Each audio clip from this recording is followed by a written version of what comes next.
আর যেখানে ঐক্যমত হবে সেটা আগামী 1 মাসের মধ্যে করা সম্ভব। এরপর আর কোনো ইস্যু থাকছে না। নির্বাচন কমিশন প্রস্তুত, তারা বলে দিয়েছে, আর কোনো ইস্যু নাই। সুতরাং ডিসেম্বরের আগেও নির্বাচন হতে পারে। গত 16 বছরের যে বাংলাদেশের মানুষের লড়াই, কে কি বলেছে আমি এটার উপর কোনো বক্তব্য রাখতে পারবো না।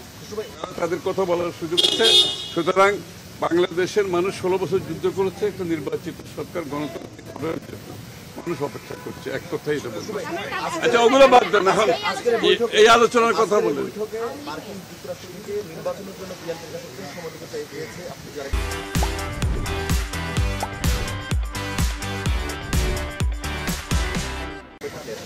না না, আমরা আমাদের পজিশনটা আমরা বারবার বলে যাচ্ছি ডিসেম্বরের মধ্যে আমরা নির্বাচন চাই। এবং আমি যেটা একটু পরিষ্কার করে বলছি, যে কারণে যে সংস্কারের কথাটা বলা হচ্ছে সেটা আগামী 1 মাসের মধ্যে সমাধান করা সম্ভব।